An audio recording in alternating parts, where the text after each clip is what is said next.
Ladies and gentlemen, let me ask you something. Have you ever felt like no matter how hard you work, money always slips away? Bills pile up. Dreams get delayed. You're running after money, but somehow, money keeps running faster. Now imagine this. What if tomorrow, money started chasing you? What if opportunities, resources, and abundance began showing up at your door without the endless struggle? That's not just a fantasy. Florence Scovel Shinn, the great teacher of spiritual laws, revealed a powerful truth. Your words create your world. Say this with me. Money comes to me in expected and unexpected ways. Simple? Yes. But life-changing. Because every time you speak, you're sending out a command. Your words are not empty, they are instructions to the universe. Think of your words like seeds. If you keep saying, "I'm broke, I can't afford this, I'll never get ahead," you're planting weeds in your financial garden. And weeds grow fast. But when you speak words of abundance, you plant oak trees of wealth. They take root. They expand. They last. Let me give you an example. A woman once told me she always said, "I never have enough money." And guess what? She never did. Then she changed her language.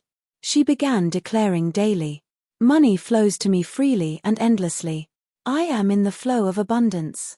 Within weeks, she got a job offer she never applied for, and a refund check she didn't expect. Coincidence? Or the power of words? Now, I know what some of you are thinking. Come on, can speaking a few words really change my bank account? Yes. And here's why. Your words shape your beliefs. Your beliefs shape your actions. And your actions shape your results. If you say, "I can't afford it," your brain shuts down. It stops looking for solutions. But if you say, "Money will find me," your brain wakes up. It starts scanning for opportunities. That's not magic. That's psychology. Florence Scovel Shinn called it the law of substitution. You replace fear with faith. Scarcity with abundance. Lack with overflow. Let me give you a picture. Imagine money like a shy cat. If you keep chasing it, it runs away. But if you sit calmly, speaking abundance, living in trust, that cat walks toward you. And suddenly it curls up in your lap. So tonight, I want you to take one phrase with you. One declaration. Say it when you wake up tomorrow. Say it when doubt creeps in. Say it until it becomes your truth. Money is drawn to me. I am a magnet for abundance. And watch what happens. You'll notice small things first: a discount, a gift, an unexpected opportunity.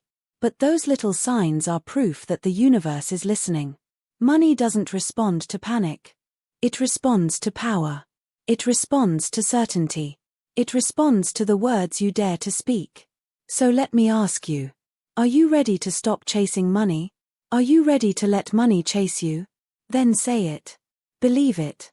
Live it. And tomorrow, yes, tomorrow you will begin to see the shift. Because when your words change, your world changes. Following are the key points that you will listen in this video. Your words create your reality. What you speak repeatedly manifests in your life. Scarcity language blocks abundance. Stop saying, "I can't afford it," and replace it with faith-filled declarations. Affirmations shape beliefs. Beliefs shape actions, and actions shape results. Money flows where it feels welcomed. Speak and act like abundance is already yours. Small signs of wealth are proof.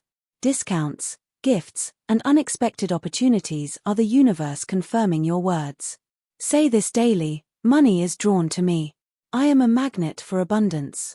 Your words create your reality. That's not just a phrase to sound poetic, it's a law written into the very structure of life. Every time you open your mouth and speak, you are sending out an instruction, like typing a command into a computer. The difference is, the computer you're programming is your subconscious mind and the universe around you. And once you begin to see it this way, you realize that you've been shaping your entire financial world with sentences you barely noticed leaving your lips. Think about it. How many times have you caught yourself saying, "I can't afford that"? Maybe it was a vacation. Maybe it was a piece of clothing.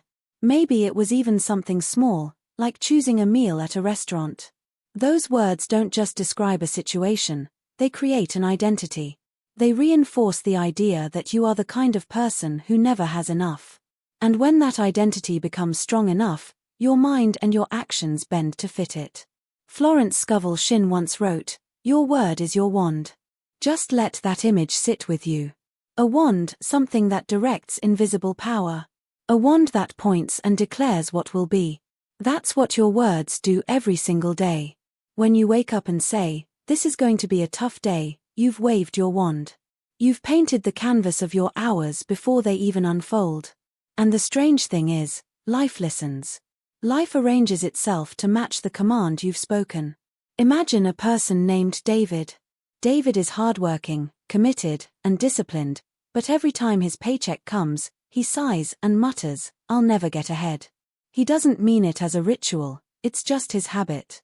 But those words, repeated month after month, are like bricks stacking into a wall. His subconscious hears it. His choices follow it. He passes on opportunities without realizing it because his mind has already accepted the belief that he can't move forward. His own voice has become the lock on his financial door. Now imagine another person, Sarah. Sarah doesn't make more money than David at first. But every morning, she says, "Money comes to me freely. I am blessed beyond measure." She doesn't just repeat the words mindlessly. She lets them paint pictures in her mind. She sees herself receiving checks, smiling as opportunities appear, feeling light instead of heavy when she thinks about money. Over time, Sarah notices small things: a gift card in the mail, a bonus at work, a friend offering her a partnership. Her words opened a window instead of building a wall. What's happening here? Is it some mystical magic, or is it psychology? The answer is both. Because your brain is like a spotlight, it shines on whatever you tell it to focus on. If you say, "I'm always broke," your brain will notice every bill, every expense, every moment of lack. But if you say, "I am open to receiving wealth in expected and unexpected ways," your brain begins scanning for proof. And the universe, which responds to your energy, aligns with it. It's like tuning a radio. If you set the dial to a station of scarcity, that's all you'll hear: static, complaints, struggle. But change the dial to abundance, and suddenly the music changes. The opportunities were always there, you just couldn't hear them until you tuned in with your words.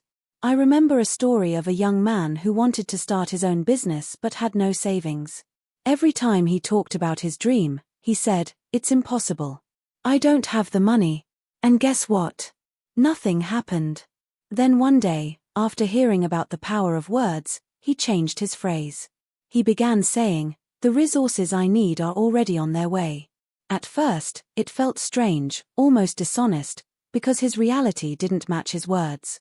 But he kept speaking them.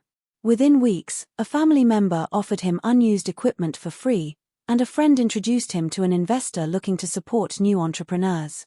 Was that coincidence, or was it his words acting like magnets? Here's the truth: your words are never neutral. They are either building your future or breaking it. When you speak words of doubt, you are placing an order for more doubt. When you speak words of faith, you are planting seeds of wealth. And like any garden, the harvest depends on the seeds you choose to scatter. Picture a farmer standing in an open field. In one hand, he has seeds labeled scarcity. In the other, seeds labeled abundance. He can scatter either one, but the soil doesn't care what he chooses, it will grow whatever is planted. That's your mind. That's the universe. It doesn't argue with you. If you say, "I never get opportunities," life nods and says, "As you wish." If you say, "Money chases me down in miraculous ways," life also nods and says, "As you wish." You've seen this in people around you. Haven't you noticed that some people, no matter what happens, always land on their feet? They get laid off, and within days, another job appears. They face setbacks, yet doors open unexpectedly. If you listen to their language, you'll find they rarely talk about defeat. They use words of expectation, faith, and certainty. They say things like, "Something good is coming," or "I always find a way." Their reality mirrors their declarations. And then there are others who seem trapped in cycles of struggle. They speak words like, "That's just my luck," or "Things never work out for me." And what happens?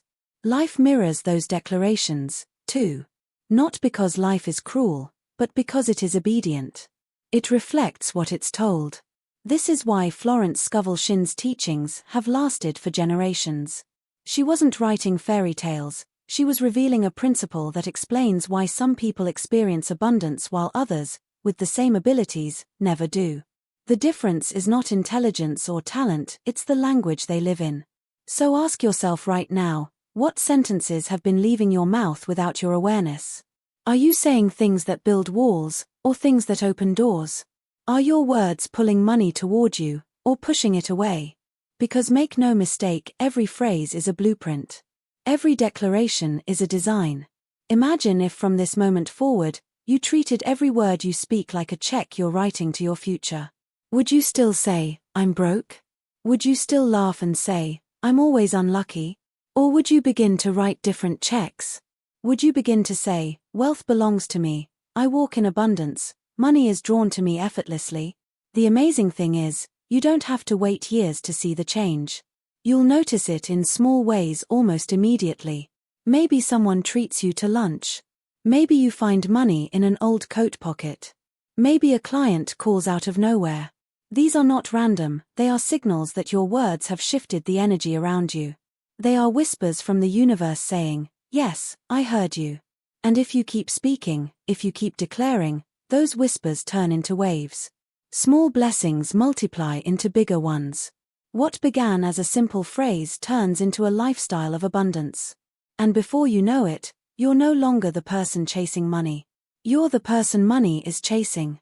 Most people don't realize that the greatest barrier to wealth isn't their bank account, their job, or even the economy, it's their language. The words they speak about money form invisible walls around them, trapping them in cycles of lack they can't seem to break. Scarcity language is subtle, sneaky, and dangerous, because it feels like truth. It feels like we're just describing reality, when in fact, we're shaping it. Every time you say, I can't afford this, or money doesn't grow on trees, or that's too expensive for me, you're not just talking about a situation, you're declaring your limitations and reinforcing them. I remember once hearing a woman in a grocery store tell her child, we can't afford that cereal. We're poor. Now, I know she didn't mean harm. She was probably stressed and just trying to keep the budget together.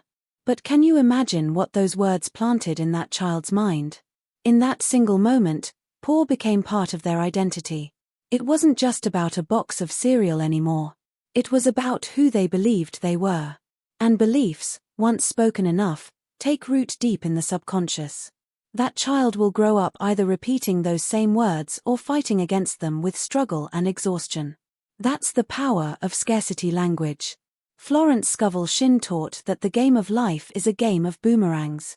Whatever you send out with your words will always come back to you. If you send out lack, lack returns.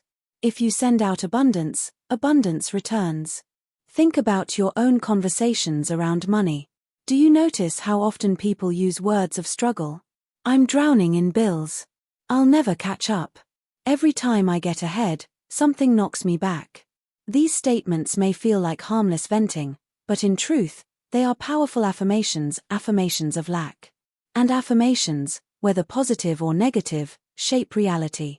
Picture this, you're at a restaurant, and your friend orders what they want without hesitation. When it's your turn, you glance at the menu, but instead of asking, what do I feel like eating? You ask, what's the cheapest thing here? You don't even realize you've spoken a phrase of scarcity. The universe doesn't hear, I'm being practical. The universe hears, I don't deserve more than the bare minimum. And it responds accordingly. Before long, that attitude starts bleeding into other parts of life. You choose jobs that pay less, you settle for less in relationships, and you stop reaching for the dreams that once lit you up. Scarcity language doesn't just block money, it blocks the flow of life itself. Let me tell you about John, a man who worked tirelessly as a mechanic. Every morning, he told his co-workers, I'm just trying to make ends meet. It became his daily mantra. He never saw himself moving beyond survival mode. Years later, when an opportunity came for him to partner in opening his own shop, he didn't even consider it. His mind, conditioned by his own words, whispered, that's not for people like you. And so, he passed on it, and the chance went to someone else. John wasn't held back by lack of skill. He was held back by the bars he built with his own sentences. Now let's flip the story. Consider Lisa, a single mother who was once drowning in debt. She realized one day that her conversations about money were filled with fear and defeat. She caught herself saying things like, "I'll always be broke, and I just can't win." But instead of staying there, she made a decision. She replaced every scarcity phrase with one of abundance. Instead of "I can't afford it," she began saying, "I'm choosing not to buy this right now, but I welcome more money into my life." Instead of "I'll always be broke," she said, "Money finds me in miraculous ways." At first, it felt forced, almost laughable. But soon, her words began to shift her perspective. She started noticing opportunities she had overlooked: small freelance jobs, side income, support from unexpected places. Within a year, she had not only paid off a significant portion of her debt but also built savings. Her circumstances changed because her language changed. Scarcity language blocks abundance because it closes the door to possibility. When you say, "I can't afford it," your brain doesn't even bother looking for solutions. It shuts down. But when you say, "How can I afford it?" suddenly the brain kicks into gear. It starts scanning for answers, opportunities, and resources. The phrase "I can't" is a dead end. The phrase "I can" or "I will" is a doorway. Words either lock doors or open them. The choice is always yours. Florence Scovel Shinn emphasized the importance of speaking words as if the thing you desire is already yours. She knew that language was not just descriptive, it was creative. If you want to experience abundance, you must speak abundance, even when your eyes don't see it yet. This is where many people struggle. They think, "But if I say I'm wealthy when I'm not, isn't that lying?" No. It's not lying, it's aligning. It's aligning your words with the truth you want to step into, rather than the temporary circumstances around you. Imagine someone standing in front of a locked door with a key in their pocket. They say, "The door won't open. I can't go through." But the key is right there. Scarcity language is like refusing to use the key. Abundance language is like slipping it into the lock and turning it.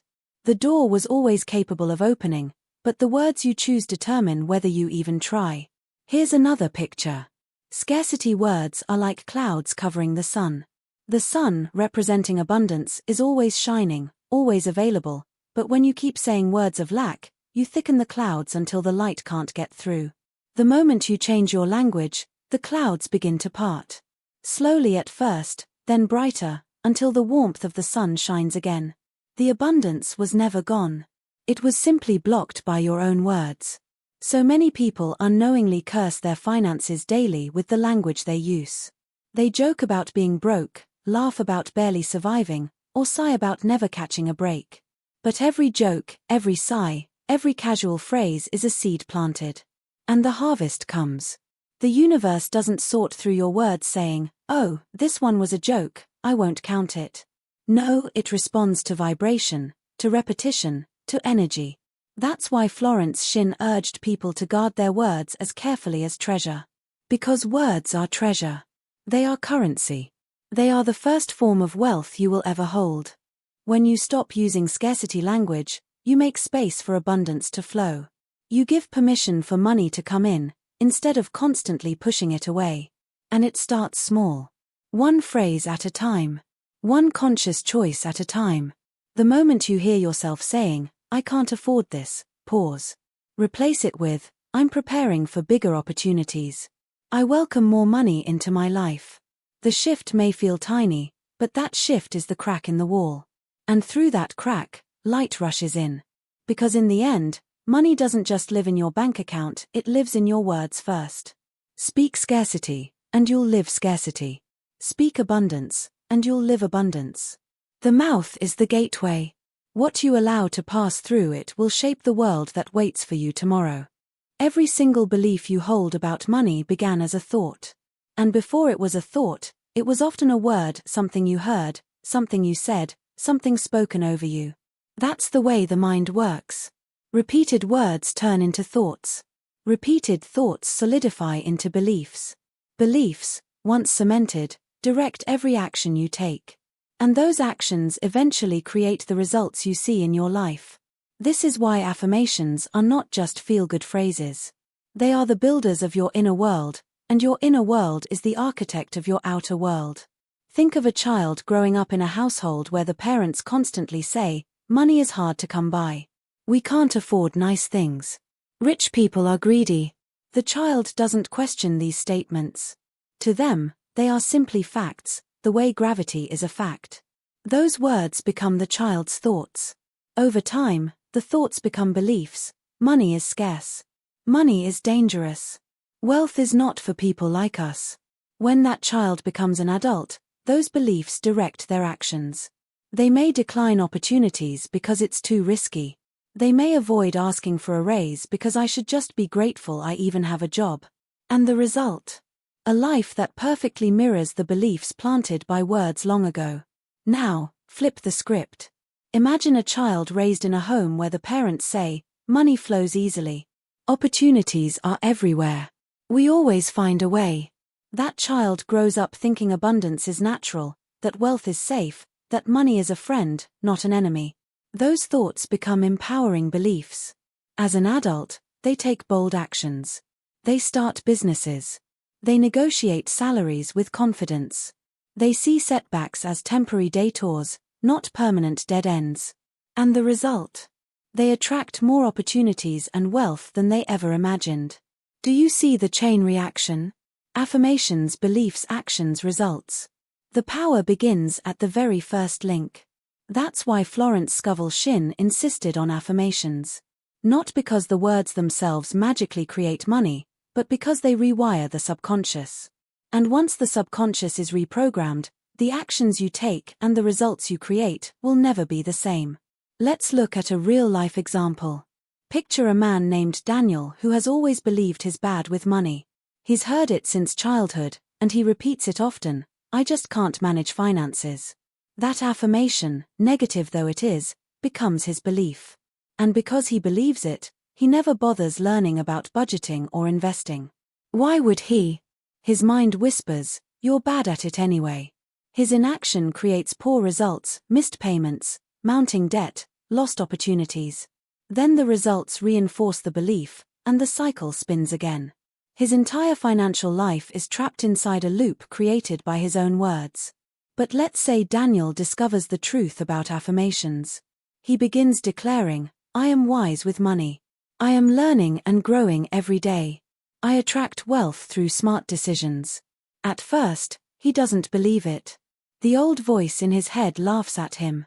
But he repeats it anyway. Day after day, morning and night. Slowly, the words carve new grooves into his subconscious. The belief begins to shift. He starts taking small actions, reading a book about personal finance, creating a simple budget, setting aside a little savings. Those actions, though small, produce results, less stress, more clarity, small wins that build confidence. And now the results reinforce the new belief, "I am capable with money." The loop is broken. His life begins to change, not because magic dollars fell from the sky, but because affirmations reshaped his beliefs, which reshaped his actions, which reshaped his world. This is why people who dismiss affirmations as just words never understand their true power. Words are the entry point. Words are the chisels that sculpt beliefs. And beliefs are the engines that drive action. Imagine trying to build a skyscraper without a blueprint. That's what life is without affirmations. You're constructing blindly, without design. But when you affirm with intention, you hand your subconscious a blueprint. You say, "Here's the structure I want. Build it." And your mind, your energy, your habits obey. Think about athletes. Before every game, many of them use affirmations. "I am strong. I am unstoppable. I am focused." They know that their bodies follow the commands of their minds. If they believe they are weak, they hesitate. If they believe they are strong, they push harder. That's not superstition, it's psychology. The same principle applies to wealth. If you affirm, "I'm unlucky with money," your actions will match that belief. You'll avoid risks, miss chances, sabotage yourself. But if you affirm, "I am a magnet for opportunities," you begin to act with confidence, and suddenly opportunities that were invisible before come into view. There's a famous story about Thomas Edison. He failed over 1,000 times before creating the light bulb. Imagine if his belief was, "I'm a failure." He would have stopped after the first 10 tries. But his belief, shaped by his affirmations, was, "Every failure brings me closer to success." That belief fueled relentless action. And the result? He gave light to the world. If affirmations can lead to the invention of the light bulb, don't you think they can lead to financial breakthroughs too? Let me bring it closer to home. Imagine two people walking into a job interview. The first has been affirming, "I'll never get hired. I'm not good enough." Their belief shows in their body language, slumped shoulders, uncertain answers, lack of eye contact. The action is timid. The result? No job. The second person has been affirming, "I am confident. I bring value. This opportunity is mine." Their belief radiates, steady voice, upright posture, clear answers. The action is bold. The result? They get the job. Both people walked in with the same skills, but different affirmations. And their words decided their world. This is the secret Florence Scovel Shinn wanted people to grasp. The outer world is simply a reflection of the inner world. If you want different results, you don't start by forcing action, you start by planting new words. Those words grow into beliefs. Those beliefs naturally inspire new actions. And those actions create results that feel almost effortless, because they're aligned with the belief at the core. So the question is not, do affirmations work? The question is, which affirmations are you already using without realizing it? Because you are affirming something every day. When you say, "I'm always broke," that's an affirmation. When you say, "I can't do it," that's an affirmation.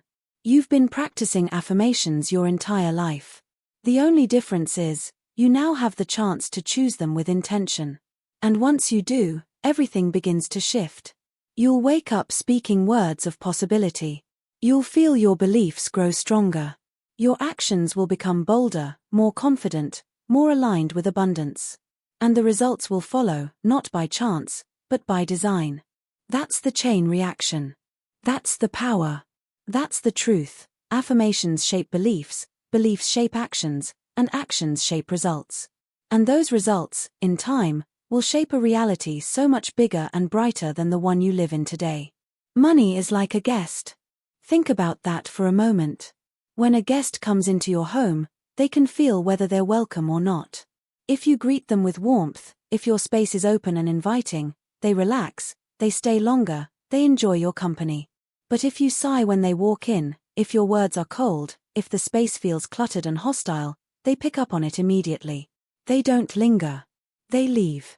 Money operates in the same way. It flows into places where it feels welcomed. It avoids spaces where it senses resistance, fear, or rejection. Most people don't realize that their relationship with money is deeply emotional. They treat it like a problem to solve, not a guest to honor. They say things like, "I hate money," or "Money stresses me out," or "I never have enough." Imagine saying that about a friend. If you constantly told someone, "You're never enough, you stress me out, I hate you," would that friend keep coming back? Of course not. They'd leave and never look back. And yet, people do this to money every single day. They curse it, chase it, complain about it, and then wonder why it slips through their fingers. Florence Scovel Shinn understood this principle deeply. She taught that you must speak as if the thing you desire is already yours. Not because you're pretending, but because you're creating an atmosphere of welcome. Imagine walking into a home where everything is prepared for you, a chair waiting, your favorite drink on the table, your name spoken with joy. How would you feel? That's the way money feels when you speak abundance. When you say, "Money loves me. Money flows freely into my life. I am open and ready to receive," you set a table for it. You create a vibration of welcome. Let me give you a picture. Imagine two people, Emma and James. Emma is always anxious about money. Every time she gets paid, she sighs, "It's not enough." She grumbles when she pays her bills, muttering, "This is killing me." She dreads looking at her bank account. Money, in her world, feels unappreciated, like an unwanted visitor. And so, it doesn't stay. It comes and goes quickly, never settling, never multiplying. James, on the other hand, treats money like a friend. When he pays bills, he says, "Thank you for the service this brought me. Thank you, money, for taking care of this need." When he receives a paycheck, he blesses it. "More will come from where this came." He speaks kindly about money, even when he doesn't have much. Money feels at ease in his world. It lingers. It grows. It attracts more of its kind. The difference is not the economy, not education, not luck, it's the environment each person creates through their words and actions. So how do you welcome money? It begins with the way you talk about it. Eliminate phrases that chase it away. "I never have enough," "Money is evil," "I'm broke." Replace them with words that open the door. "I am a magnet for wealth," "Money flows to me with ease," "I always have more than enough." When you speak these affirmations, you're not just tricking your mind, you're sending an energetic signal that money is safe here, money is valued here, money is loved here. But it doesn't stop with words. Your actions must align with that energy. Imagine inviting a guest to dinner, saying, "You're welcome here," but then serving them a broken plate at a dirty table. Would they feel truly welcome? No. In the same way, you welcome money not only by what you say, but by how you treat what you already have. Do you crumple bills into your pocket carelessly, or do you handle them with respect? Do you ignore your bank account out of fear, or do you look at it with gratitude, even if the numbers are small? These small actions send a loud message. I once met a man who used to throw change around his house. He'd leave coins scattered, bills crumpled, always complaining that he never had enough. When he learned about the principle of welcoming money, he changed everything. He began keeping his wallet organized, arranging his bills neatly, treating every coin like it mattered. He spoke to his money with gratitude. Within months, unexpected income started appearing, clients paid on time, old debts were repaid, new contracts came through. Did the money respond to organization alone? No, it responded to the energy of respect. Money stays where it feels appreciated. There's also a deeper layer. Acting like abundance is already yours doesn't mean reckless spending. It means embodying the energy of someone who trusts that more is always on the way. It's the difference between hoarding out of fear and saving with confidence. It's the difference between saying, "I better not spend this or I'll run out," and saying, "I invest this, knowing more will return." When you live from fear, you close the door. When you live from faith, you leave it wide open. Think of it like a relationship. If you cling to someone desperately, saying, "Don't leave me, I can't live without you," they feel suffocated. But if you trust them, appreciate them, and give them space, they want to stay. Money is the same. Desperation chases it away. Confidence attracts it. Here's another story. A woman named Carla always dreamed of traveling, but she told herself, "I'll wait until I have enough money." She repeated that phrase for years, and guess what? The money never felt like enough. One day, she shifted her words. She said, "I am a person who travels. Abundance supports my dreams." She acted on that belief by saving a little each month, no matter how small. She welcomed the idea that money would rise to meet her intention. Within a year, an unexpected bonus from work, combined with her savings, paid for her trip. It wasn't luck, it was alignment. She welcomed abundance with her words, her actions, her trust. And abundance answered. So many people believe they'll feel abundant when the money shows up. But the truth is, the money shows up when you already feel abundant. It's not about lying to yourself. It's about living in the energy of welcome. It's about treating money like a friend who's already in the room, not a stranger you hope might knock someday. That's why Florence Scovel Shinn taught people to speak in the present tense. Not "I will have money," but "I have money." Not "someday I'll be abundant," but "I am abundant now." Because the universe responds to the now. It delivers to the vibration you live in today, not the one you postpone for tomorrow. If you act like money is already yours, it has no choice but to show up and match your belief. So think about it. What kind of host have you been to money? Have you pushed it away with complaints, fear, and careless words? Or have you welcomed it with gratitude, respect, and trust? If money were a guest, Would it feel safe, appreciated, wanted in your life? Because when it does, when money feels welcomed, it flows to you, it stays with you, and it multiplies effortlessly. Most people miss the first whispers of abundance because they're too busy waiting for the shout. They imagine wealth arriving as a giant check in the mail, a lottery win, or a life-changing job offer. And when those smaller, gentler signs show up, a discount at the store, a free meal, a refund they didn't expect, they shrug them off as coincidence. But Florence Scovel Shinn taught that the universe speaks in symbols, and the first symbols are often small. The little gifts are proof that the larger ones are on the way. If you dismiss them, you block the flow. If you recognize them, you invite more. Imagine someone planting a seed. They water it, care for it, and wait. After some days, a tiny green sprout pokes through the soil. Now, a foolish person might say, "That's not a tree. That's nothing. Where's the fruit? Where's the shade?" But a wise person smiles at that sprout, because they know it is evidence. It's proof the seed is alive. Proof the harvest is coming. The sprout is not the end, it's the beginning. In the same way, when you receive a small sign of wealth, it is the sprout. It is the whisper. It is the universe saying, "Keep going, I heard you." Let me tell you about Michael. Michael began declaring, "Money flows to me in expected and unexpected ways." At first, nothing seemed different. But one day, he went shopping and noticed his favorite jacket was on sale for half the price. He smiled but thought, "That's just luck." A week later, a friend insisted on paying for his lunch. Again, he brushed it off. Then, an old subscription he'd forgotten about refunded him for overcharges. Still, he didn't connect the dots. Because he ignored these small signs, he grew impatient and gave up on his affirmations. And with that, the flow dried up.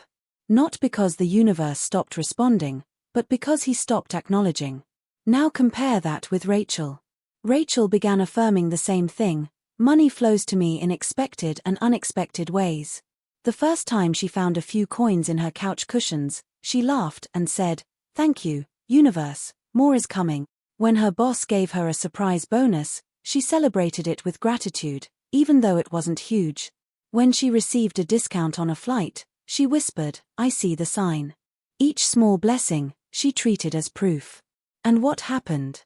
The blessings multiplied. Within a few months, she received an offer for a higher-paying job she hadn't even applied for. Because she honored the whispers, she prepared the way for the shout. This is the rhythm of abundance. It starts with tiny ripples before the wave arrives. The problem is, many people despise the day of small beginnings. They want the finished product immediately, not the signs of progress. But life doesn't work that way. Imagine a farmer who digs up his seed every day to check if it's growing. He kills it. In the same way, when you ignore or doubt the small signs, you uproot the very blessings that were trying to grow into something larger. Florence Scovel Shinn often said that the universe must have a channel to work through. Sometimes the channel is grand. Other times it's humble. A free coffee, a random gift, an invitation to dinner, all of these are channels. If you treat them as insignificant, you close the channel. If you treat them as miracles, you expand it. Gratitude magnifies. Neglect diminishes. Think about it this way. Imagine knocking on someone's door, offering them a small gift, just to see if they're open. If they slam the door, would you come back with something bigger? Probably not. But if they smile, thank you, and welcome you warmly, you'd think, they're ready. Next time, I'll bring something greater. That's exactly how the universe responds. The small signs are the knock at the door. How you respond determines what comes next. Here's a simple example. A man once told me he was desperate for financial relief. He began affirming abundance daily. Within a week, a friend invited him to dinner and insisted on paying. Instead of saying thank you, he felt embarrassed and muttered, "I should have paid my share." He saw it as charity, not a blessing. But another time, when a stranger handed him a free coffee voucher on the street, he smiled and said, "This is proof money finds me." That small act shifted his energy. Days later, he landed a freelance project that covered his rent. It wasn't magic, it was alignment. He started treating every gift, every discount, every unexpected opportunity as sacred. And the universe responded with more. It's also important to understand that these signs build trust. If the universe dropped $1 million on your lap overnight, you might panic. You might not be prepared to handle it. So instead, it begins gently. It tests your awareness. It grows your faith muscle. Just as a child learns to walk step by step before running, you learn to trust abundance through small demonstrations. A coupon here. A refund there. A gift from a friend. And if you honor those steps, soon you're running in fields of prosperity without fear. Some people roll their eyes at this. They say, "What good is finding a coin on the sidewalk? That won't pay my bills." But those people don't understand the language of symbols. A coin on the ground is not about the coin, it's about the confirmation. It's the universe whispering, you are connected to wealth. You are in the flow. Don't stop now.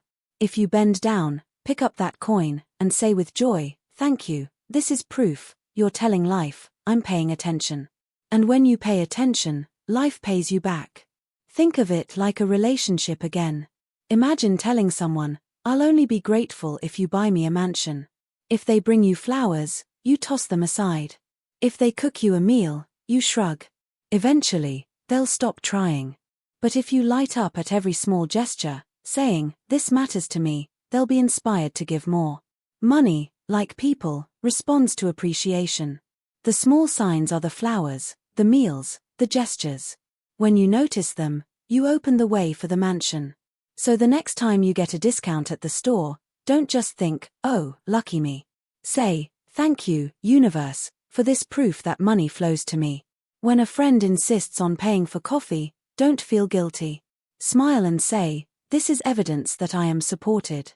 When an opportunity comes out of nowhere, even if it's small, treat it as a miracle. Because it is.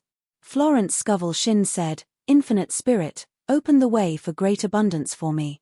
I am an irresistible magnet for all that belongs to me by divine right." Notice the word all. Not just the big blessings, but the small ones too. They are all part of the divine flow. They are all signs that your words, your beliefs, your faith are working. The truth is, money doesn't arrive all at once like a thunderclap. It trickles in first, to test your attention. And the moment you treat those trickles as rivers, they grow into floods. The universe is always asking, will you celebrate what I've already given you? If the answer is yes, you'll never run dry. So pay attention. Look for the sprout, not just the tree. Listen for the whisper, not just the shout. And when the smallest gift comes, open your arms, smile, and say, "This is proof. This is abundance. More is on the way." There are words that carry weight, words that open doors, words that shape reality. Most people don't realize it, but their entire life is a reflection of what they've been saying out loud, in whispers, in complaints, in casual conversations. Words are seeds. Every sentence you speak drops into the soil of your subconscious, and over time, those seeds sprout into the circumstances you live in. That's why Florence Scovel Shinn emphasized declarations.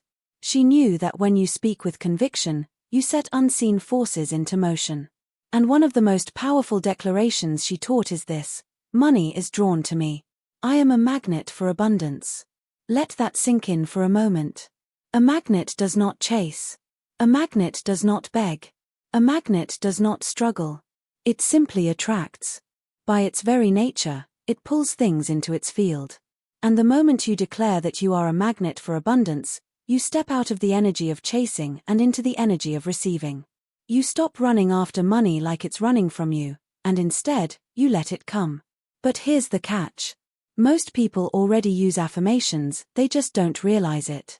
When someone sighs and says, "Money never stays with me," that's an affirmation. When they declare, "I can't afford this," it's an affirmation. When they mutter, "I'm always broke," they're planting that seed in the soil of life. And then they're surprised when it grows into a forest of lack. Words don't care if you're joking. Words don't care if you're casual. They do their job. They create. So imagine flipping the script. Imagine that every day, instead of rehearsing lack, you declare prosperity. Imagine you wake up in the morning, look in the mirror, and say with power, "Money is drawn to me." I am a magnet for abundance. At first, your mind might resist. It might laugh, argue, remind you of the bills on the table. But repetition breaks resistance.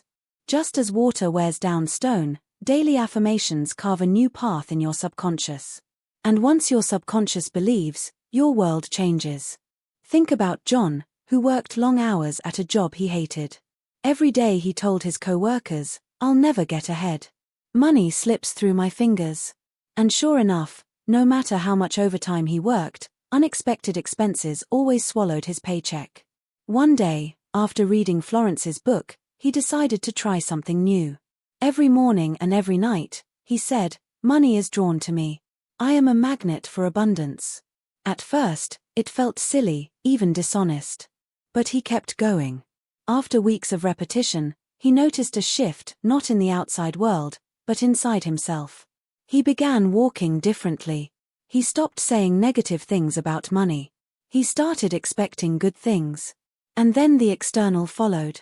Within 3 months, he was offered a side project that doubled his income. Within a year, he had saved more than he thought possible. Did it happen overnight? No.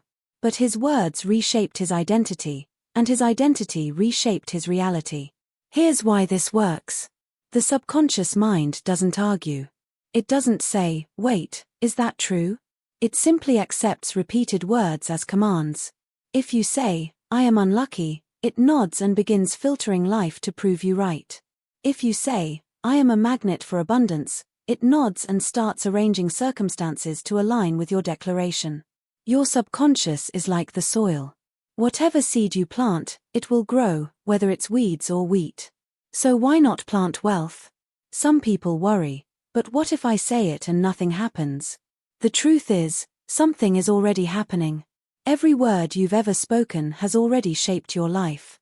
The question isn't whether affirmations work. They do. The question is, what kind are you using? Negative affirmations are still affirmations. Complaints are still commands. So if you're going to affirm something, why not choose something that serves you? Why not choose something that expands you? Why not choose, "Money is drawn to me. I am a magnet for abundance"? Let me paint a picture. Imagine a person walking through life with a giant invisible sign over their head. The sign reads whatever they say most often. If the sign says, "I'm broke," opportunities glance at them and keep walking. If the sign says, "Money is drawn to me," opportunities light up, turn around, and walk straight toward them. People can feel your energy. They can sense your words even if you don't speak them. So when you carry yourself as a magnet, when you declare abundance daily, you broadcast a frequency that others cannot ignore. Florence used to remind her students that declarations must be spoken aloud. Why? Because sound carries vibration. You can think good thoughts, yes, but when you speak them, you give them flesh. You breathe life into them. The act of saying, "Money is drawn to me," out loud shifts the air around you. It plants the seed not only in your subconscious but in the atmosphere. It echoes. It resonates. And that resonance begins attracting circumstances that align. Now, let's make it practical. You don't need hours of chanting. You don't need rituals or ceremonies. You simply need consistency. Start your day by saying it once. Say it when you feel anxious about money. Say it when you pay your bills. Say it when you see something expensive and your mind whispers, "I can't afford that." Instead of agreeing with lack, speak abundance. Replace the old script with the new one. Because every time you declare, "I am a magnet for abundance," you're rewiring your brain, reshaping your identity, and reprogramming your future. And don't just say it flatly. Say it with power. Say it like you mean it. Say it until your heart races a little, until you feel it in your bones. Emotion fuels affirmation. A whispered declaration with conviction can move mountains, while 1,000 empty repetitions do nothing. Feel it. Live it. Claim it. Consider this. Every wealthy person, every successful person, whether they knew Florence Scovel Shinn or not, carried an inner declaration. They walked as if money belonged with them. They believed in their magnetism. You never see them saying, "I'll never have enough." No, they speak wealth, they expect wealth, they attract wealth. And so can you. So when the doubts creep in, when the bills pile up, when the old voice says, "It's not working," you stand taller, breathe deeper, and say it again: money is drawn to me. I am a magnet for abundance. Not because you're begging the universe to hear you, but because you're reminding yourself of who you truly are. You are not a chaser. You are not a beggar. You are a magnet. And by divine right, what belongs to you must find you. And it will. So now the question is not if money will chase you. The question is, will you speak the words that invite it? Every door you've ever wanted to open is waiting for the sound of your command. Every opportunity you've been praying for is hovering just outside your life, listening for your declaration. And every limitation you've believed in up until today is only as strong as the words you keep repeating. Say it. Say it until it shakes the walls of your doubt. Say it until your fear has no voice left. Say it until the only thing louder than your circumstances is your certainty. Money is drawn to me. I am a magnet for abundance. Not tomorrow. Not someday. Now. Because life does not wait. Your dreams do not wait. And wealth, true wealth, is waiting for you to rise and claim it. So speak as if it's already yours. Walk as if it's already yours. Live as if it's already yours. And watch how quickly it begins to chase you. Remember this: money doesn't run from you. It runs toward the one who dares to declare. And the one who dares to declare is you.